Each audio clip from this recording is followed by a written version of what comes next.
Welcome back to Nick Lenz's Comic Corner Classics, Less Young Classics. This is episode number 1530 and Doubleshot number 1424. I have one Dynamite trade, and the other trade is basically a trade for Image Comics. That is a creator-owned book, which I'll get to that one.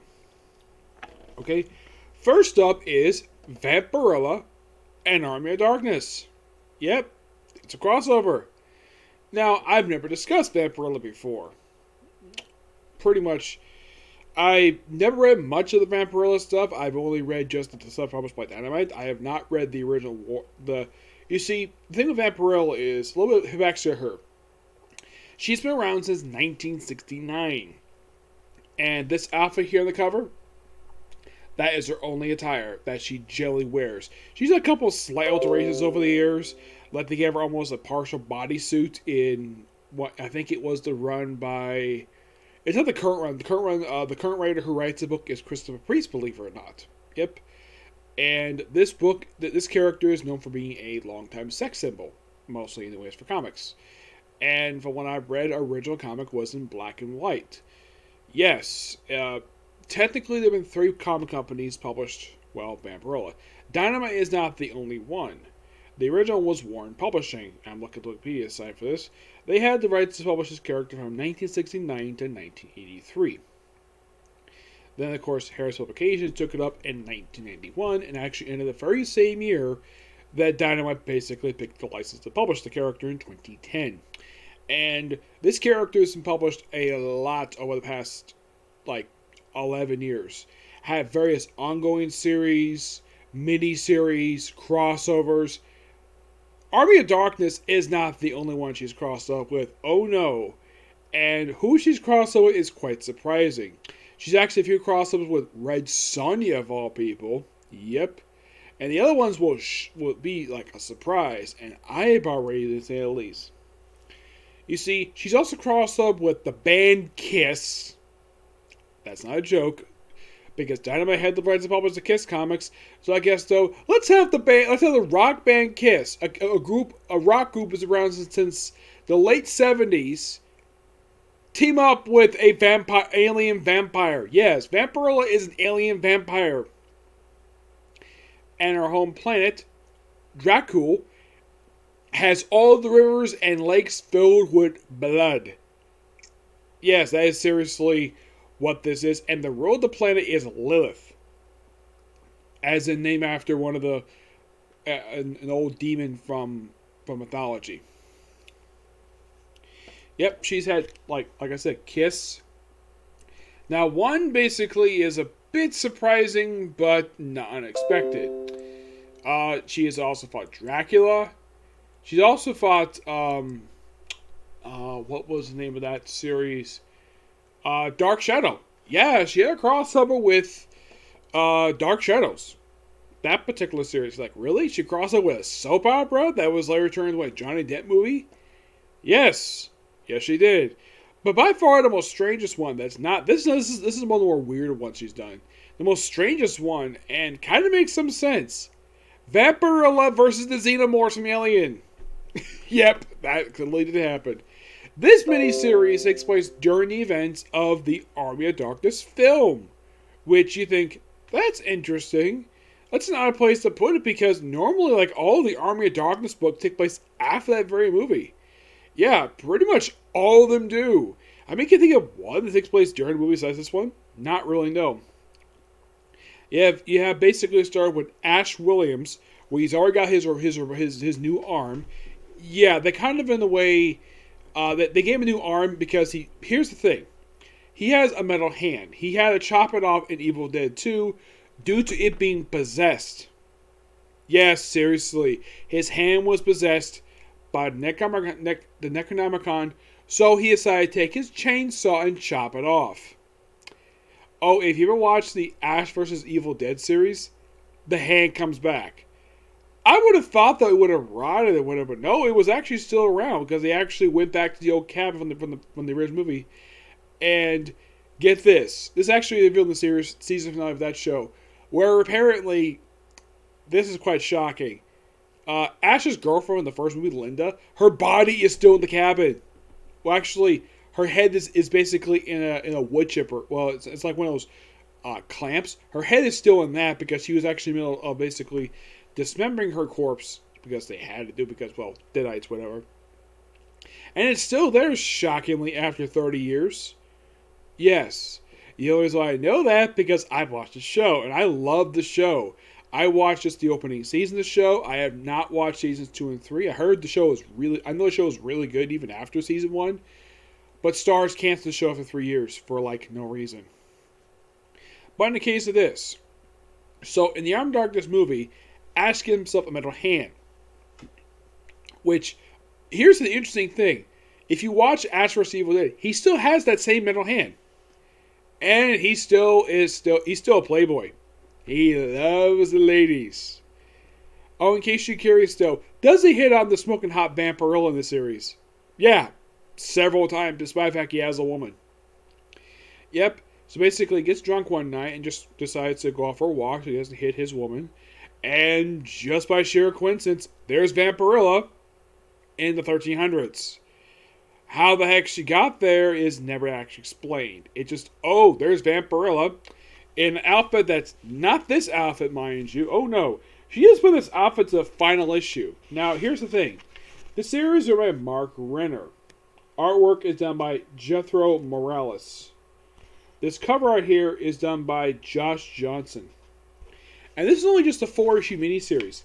If you're wondering how long ago this came out, like, not too long ago. This only came out just like, I think it was just 5 years ago. I kind of read this miniseries when it came out. Now, this is basically, I'm going to show you off basically Vampirella's outfit she was wearing in this miniseries. The very first outfit.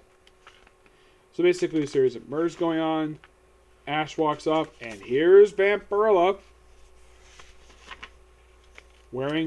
Still wearing her gauntlets. Yeah, she's wearing gauntlets here, like she's Xena. Yep, and as you can see, not exactly full view here, but yeah, that's the outfit she wears for part of this miniseries. Just over cleavage, like usual. Oh yeah, here's this thing, like, oh, do you want sugar? And she starts going to bite him, and he's like, metal hand. Yeah, she bites the metal hand, and then he just smacks her. He's like, they got vampires too, huh? Hungry. I'll rest up a steak. Nocturne. Right, don't think so. Cthulhu, Vatra, Nocturne. He's like, what did you say? Yep, and she gets shot. By another vampire. Yep. By the way, Vampirella does have an ultimate vampire mode. And here it is. Does it go giant size? Yes. Seriously, it does. Oh yeah, by the way, the woman's name is Sheila. Just trying to protect her. Trying to protect her from the other vampires. And at one point, when she gets captured, she is pretty much turned back. Normal. Of course, they think she's a deadite. Clothes are clothes damage, now that closely resembling her normal attire that she's known for wearing.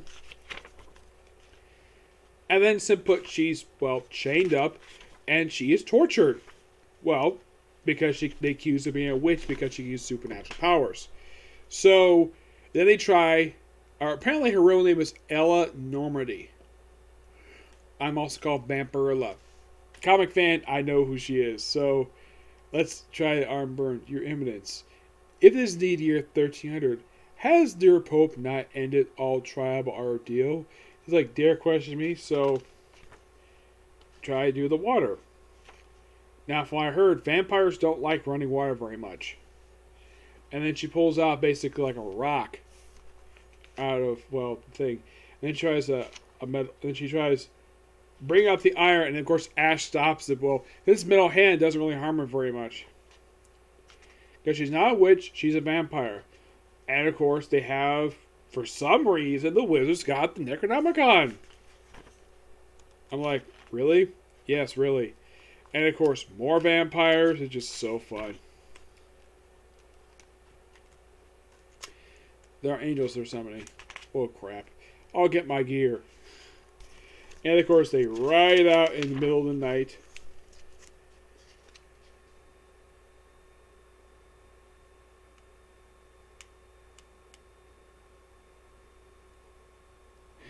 Ash Williams.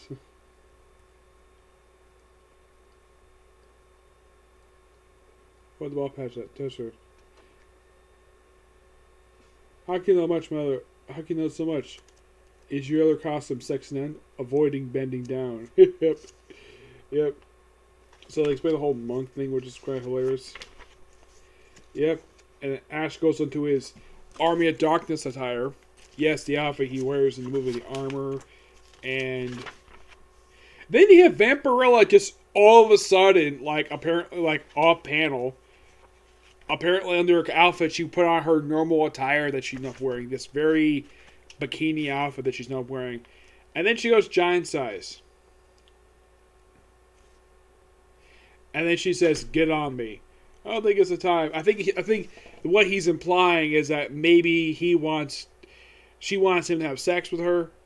No, on her back. Okay, let's go, babe.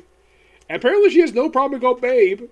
Yep, and they fight the other vampires, and then he gets summoned back to the present. Of course, she gets a nice dress. It goes not so bad, and then for some reason she ends up in the future, and that's smart. And where she's actually at the very ending of the movie, well, the Army of Darkness movie. I'll swallow your soul. Come get some. You can't protect the vampiress. No. Well, protect the idiot is my full-time job. I don't mind lending a hand here or there, and kills the vampire panel. Yep, this miniseries is fantastic. I probably will review more Vampirella in the future because I love this character. I really would love to read. I'm reading there's this Adventures of Vampirella series published right now. By the way, this book a 10 out of 10. It's really good. The Adventures of Vampirella series published by Dynamite.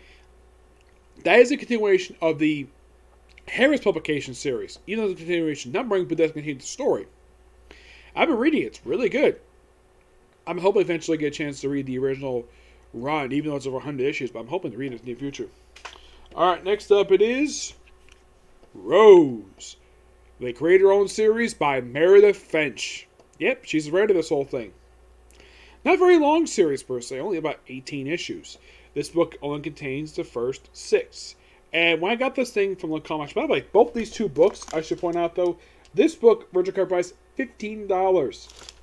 This book, $10. Look, Comic Shop does have volumes 2 and 3. Though they actually increased the price of these books for some reason. Not really sure why. Of course, yes, this is one of Meredith Finch's create her own books. I have always wanted to cover Rose because it's one of her two she ever did. Because if you think about it, she hasn't done that many create her own books. She did this one, Book of Ruth, and that's it. It's about the warrior Rose and her trials, basically, that she goes throughout this whole series. This first thing here, now, the artwork here is done by I.G. Gara. Yes, he does the writing and inking for this book. And I believe David Finch does some variant covers.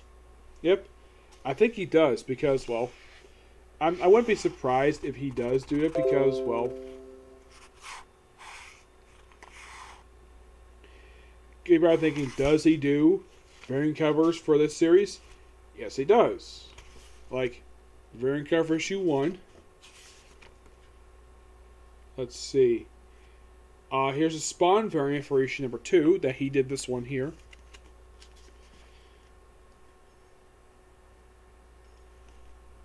He did, didn't do issue 3. Nope, he did not do a variant for issue 3. He did do it for issue 4. Yeah, they have George Perez on the cover here. And here's one here by David Finch, issue number 6, where he gives this woman here a 6-pack. Mm-hmm. Yep. Of course, you have Rose basically just seeing the death of her grandmother, and she goes on a journey. That's almost kind of the way, if you think about it, it's almost like, what if basically Meredith Finch wrote Red Sonja? Because here's the thing, on the cover, she's got white hair. In the book, she's a redhead. Not really sure why that is. If I could talk to Meredith Finch again, I will ask her that question. because basically have her just go on an adventure with her party about various different monsters. I mean, it's an excellent book. And then by the second issue, she actually puts on the outfit she wears in the cover. Yeah, because first issue she doesn't. And she battles orcs, and this is just the opening issue. This is just the beginning of her journey, like the first few days, whatever. Yeah, and there's this woman here is very sexy. I think she's supposed to be like a rival of Rose's. Mm-hmm. But yes, this actually is really good. Meredith Finch does an absolutely fantastic job with this, and we'll be hopefully covering the second and third volumes of the series. I give this book I'm going to give it a 9 out of 10. Really good. Thoroughly enjoy it. Okay, so that's it for Single Review. Next one, DC. One of whom happens to be the finale for our trade series. The other is second to last one. Okay? See you next video. Bye.